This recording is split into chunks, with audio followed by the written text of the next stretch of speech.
House of Wolves by Andrew Yeremeyev. Exterior, motel car park, dawn. Early morning fog drifts past parked cars and quiet motel rooms. Moments go by. Then the door to a central room opens and a woman, Annalise, 30s, exits. She carries a small overnight bag. Leaving the room key in the door, Annalise crosses to her car and gets in. The car starts and reverses out of the parking space.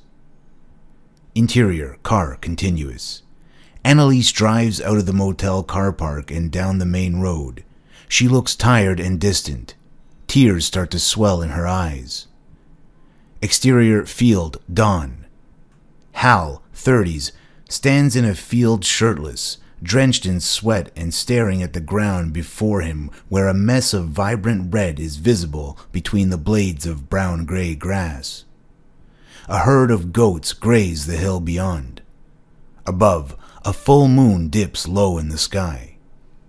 Interior, kitchen, later. Hal makes breakfast in the kitchen, cutting fresh vegetables, frying falafels, whisking eggs, and crumbling goat cheese. Interior, lounge room, later. Annalise pulls her car into the driveway and approaches the house. Interior, dining room, moments later.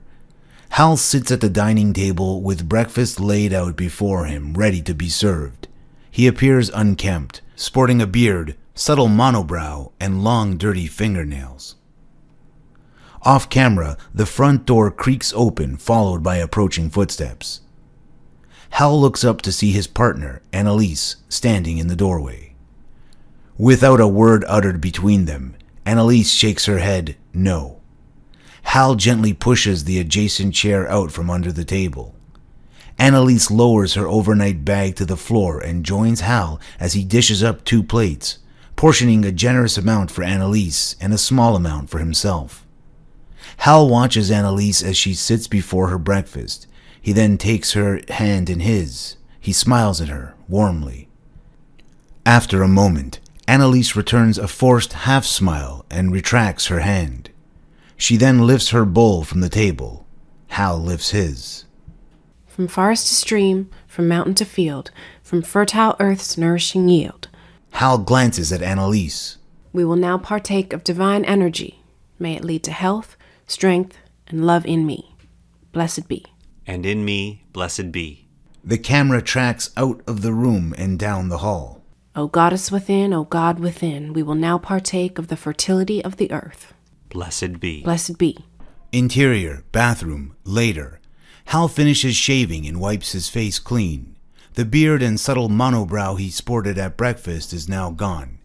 He then takes to clipping back his long fingernails and cleaning the dirt and dry blood out from beneath them. Annalise enters the bathroom and hugs him from behind. Cutaway. Annalise's vile necklace presses against Hal's back, gauging no reaction. I meant to do this before you got home. How many? Just the one, I think. Annalise kisses Hal on the back and starts to walk out while unclasping her necklace. Looking at Annalise in the mirror's reflection. We can try again.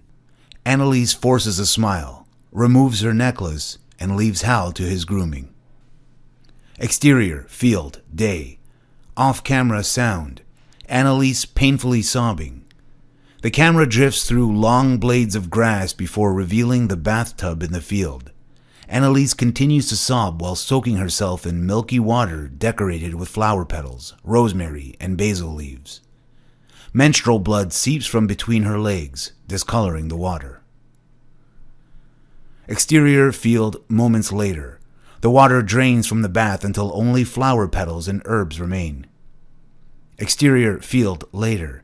Annalise discards the flower petals and herbs on a patch of dirt nearby.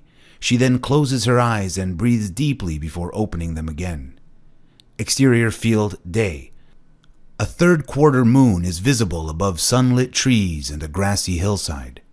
Hal is busy cutting and rewiring a fence. Come on, here. Annalise tends to the goats. She's holding a bucket full of diced carrot. The goats run towards her, excited and bleating. Come on. The goats arrive and surround Annalise as she throws fistfuls of carrot. There you go. How's that? Hey, Carmel, don't go hogging it. Let Nana in. Come on, Nana. Annalise tries to push Caramel away, but the young greedy goat struggles against her. Go on, shoot. You've had enough. Hal watches Annalise as she wrestles with the goat. He smiles. Annalise gives up. Fine, you guts. Fetch. Annalise tosses a large handful of carrot away from Caramel and to the rear of the herd. Hey, let's save some of the carrots for us. They'll get to all of this soon. Hal points to the untouched and overgrown land beyond the fence line. How soon? Soon as I'm done. Annalise swings the bucket back. Pausing mid-swing, the goats get excited. Hal points at her with his fencing pliers, slowly and with warning. Annalise, I'm warning you.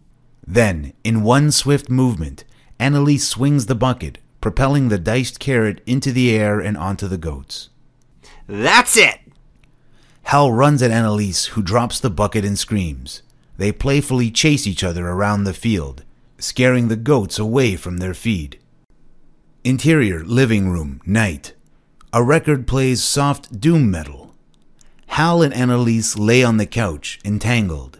Annalise is on her laptop while Hal reads a book titled Parenthood, Preparing for the Unknown. The remains of their dessert, berries, Greek yogurt, chia seeds, and honey, is on the coffee table beside them. A stick of incense burns low to a plate of chopped up marijuana and a couple of burnt out joints in an ashtray. Interior, hallway, morning. The camera tracks down the hallway. Off-camera sound. The bed creaks in a repetitive rhythm. Hal exits the bedroom naked and walks away from the camera and down the hall. Large old scars are evident across his right shoulder and bicep. The camera peers through the open bedroom doorway. Annalise lays on the bed with her legs in the air. She rocks backwards and forwards. The bed continues to creak. Annalise's necklace, hanging from the bedhead, accentuates the creaking with a light tapping of metal on wood. Interior, kitchen/hallway, night. Hal is busy making dinner in the kitchen. Death metal plays loud from the record player. He headbangs while working the stovetop. The camera leaves Hal in the kitchen and enters the hallway. The music fades away and the sound of the shower running in the bathroom fades in. Interior, bathroom, that moment. Annalise steps out the shower and wraps her hair in a towel. She looks down and notices something on her torso, just below her right breast. A small, pale pink lump.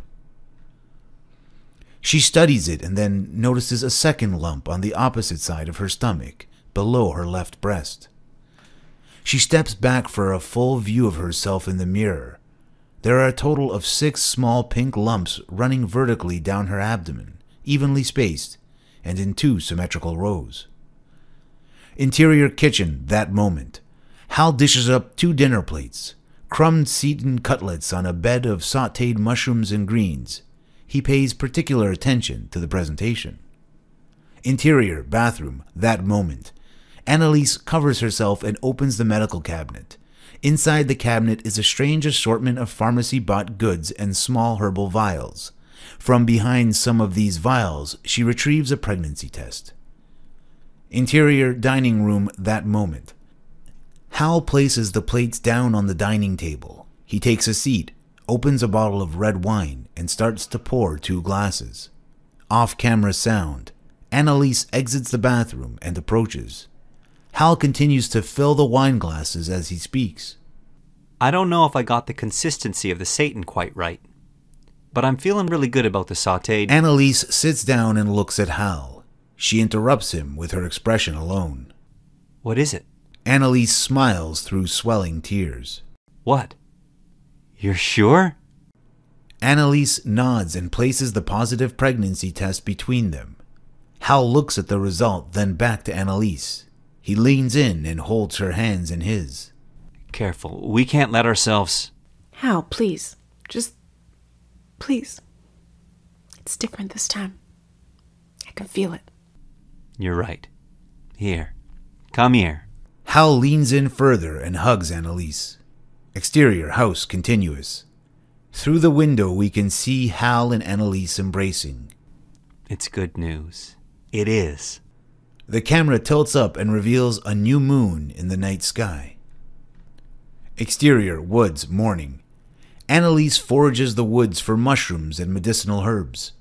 She then stops and notices a peculiar plant with dark green leaves and purple flowers growing by an old fallen tree. Wolfsbane. She approaches the plant and kneels, looking up into the trees. Thank you for this gift. She then carefully picks the plant, making sure to preserve the roots, and adds it to her satchel. Exterior field later. Annalise exits the tree line and approaches the house. In the distance, she sees Hal standing by the herd of goats, watching them, with his back to her. Annalise stops and studies him without his knowing. Hal's stature appears strange, hunched and heavy. He watches the goats with intent. Hal then sniffs the air and turns to notice Annalise standing in the distance staring back at him. She then continues towards the house. Hal returns his attention to the goats. Interior bedroom moments later. The camera pushes in towards the empty hook on the bedhead where Annalise's vile necklace once hung. Interior nursery/temple that moment. Annalise kneels before an altar in the middle of the room. Around her, outlined on the floorboards, is a sacred circle encompassed by symbols of the lunar phases. Beyond her is a baby's crib by the window, also decorated with moons and stars. With her theme held firmly in a gloved hand, Annalise carefully cuts the roots of the wolfsbane on the altar. Her vial necklace hangs around her neck. She then begins to fill the vials of several smaller necklaces with roots, while softly chanting, I call upon thee, goddess of the moon, for your protection and help. By your might, O gracious goddess, protect me and those I love day and night. Mother of all things, watch over me. Hold me in your arms until the morning light. Interior nursery/temple, dusk. The camera pushes in through wisps of twirling incense smoke towards the crib where 6 small vial necklaces now hang from a row of hooks on the backboard. Exterior pen, day. 4 goats huddled together in a pen. Around the back. Come around the back of them. Annalise changes her tactic based on Hal's direction and attempts to flank the small herd, but fails. For Christ's sake, Annalise, get around them.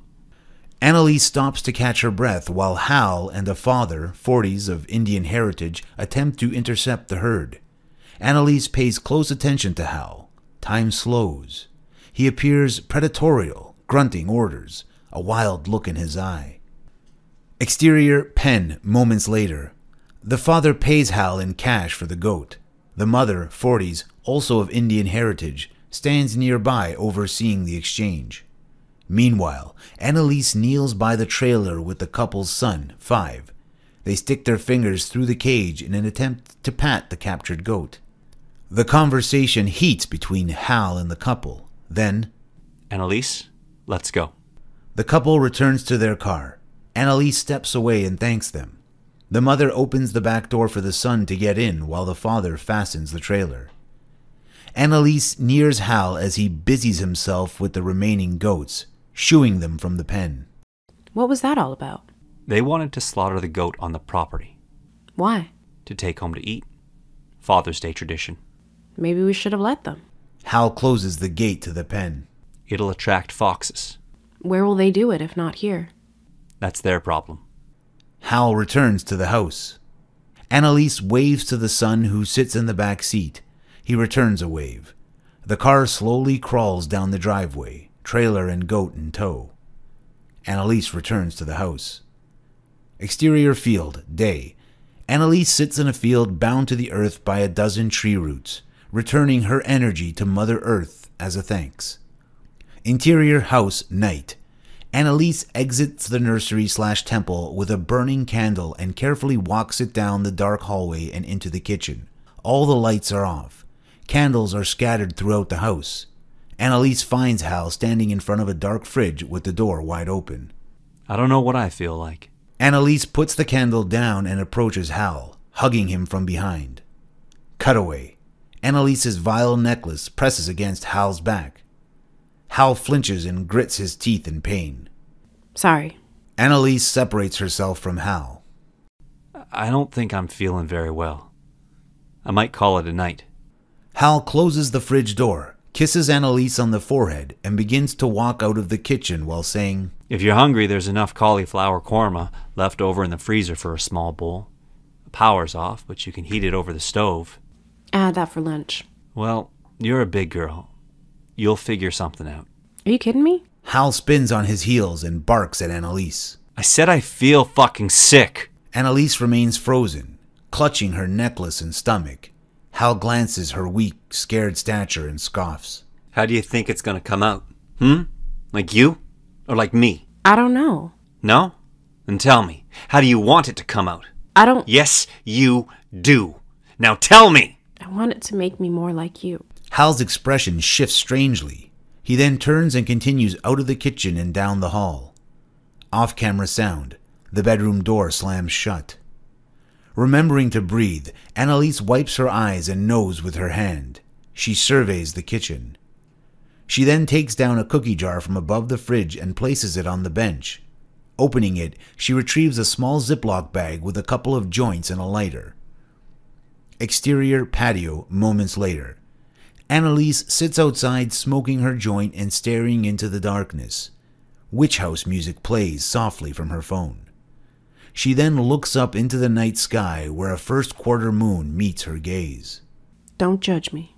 She takes another puff and sits back in the chair with one hand on her stomach. Beat. Then something moves between bushes at the edge of the yard. Annalise stands and tries to look deeper into the still dark. Nothing. She then takes a few cautious steps forward when the patio light flicks on. Annalise stops and turns to look at it. The power's back. Another rustle and the wires on the fence line bounce. Annalise remains frozen. The camera slowly zooms in on the dark field beyond the fence line. Beat. Off-camera sound. The herd of goats begin to bleat with fear. Interior, bedroom, that moment. The camera slowly pushes in on Hal, who sleeps in a ball on the bed like a dog. Off-camera sound. Faint cries from the goats can be heard. Hal! Hal jolts awake to the sound of Annalise's voice and jumps out of bed. Exterior field, moments later. Hal runs out into the field. Hal! Off-camera sound. Goats bleating intensified. Hal finds Annalise standing in the field. What? What is it? Foxes. Hal turns and looks in the direction of the bleating goats. Shit. They run towards the goats under the light of the moon. Annalise picks up her empty feeding bucket and a stick. She starts banging the bucket and yelling. Hey, hey, hey, go on! Hey, hey, hey! Hal runs through the startled herd. Off-camera sound. A single goat screams louder than the rest.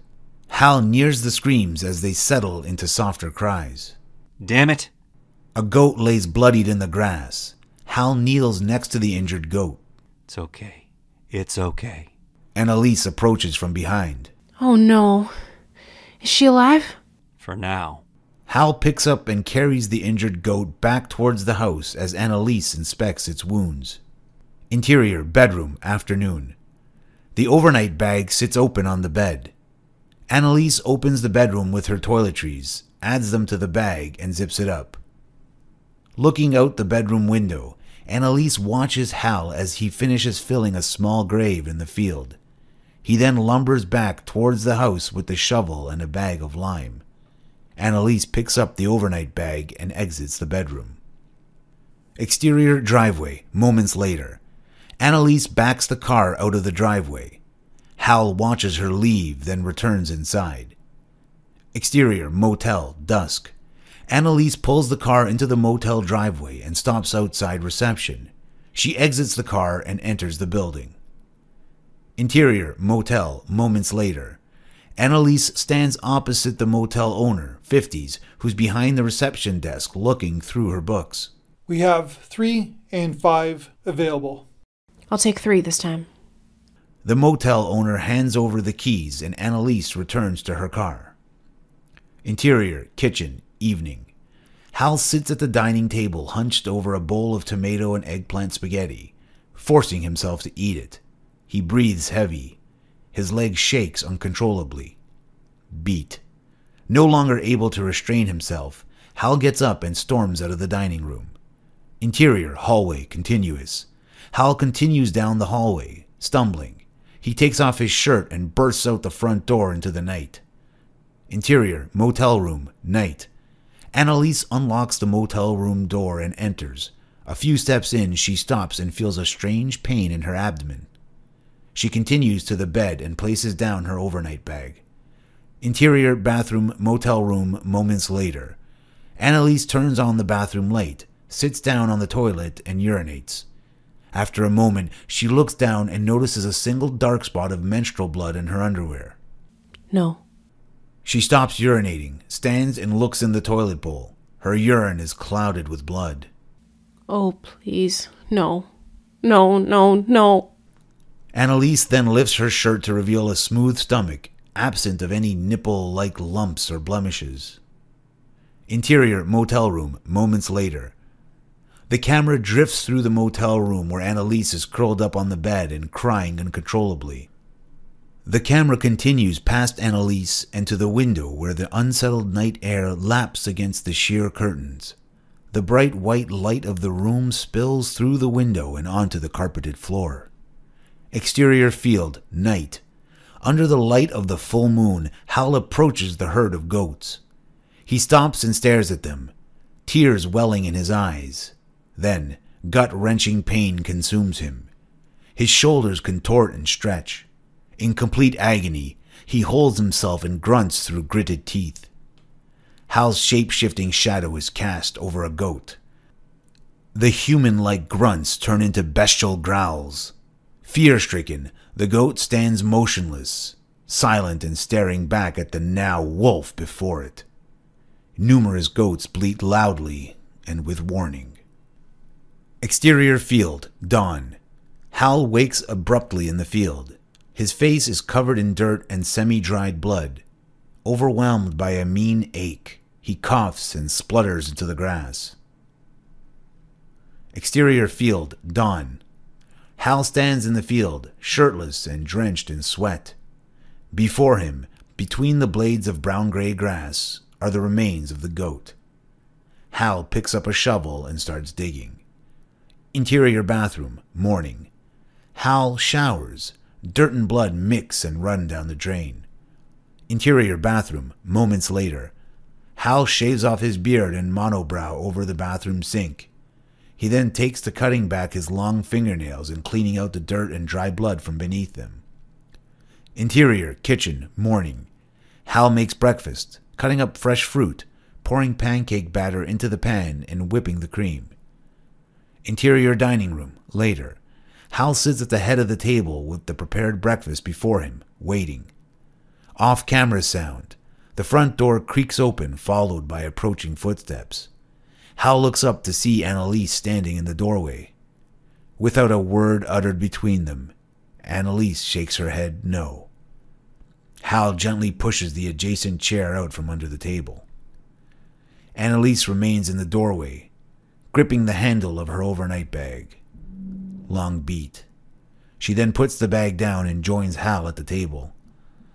Hal portions out the plates, the large serving for Annalise and a smaller serving for himself. Hal takes his plate in 2 hands and raises it. Let's just eat. Okay. Hal studies Annalise, then lowers his plate to the table. Credits roll as they eat together in silence. Fade out.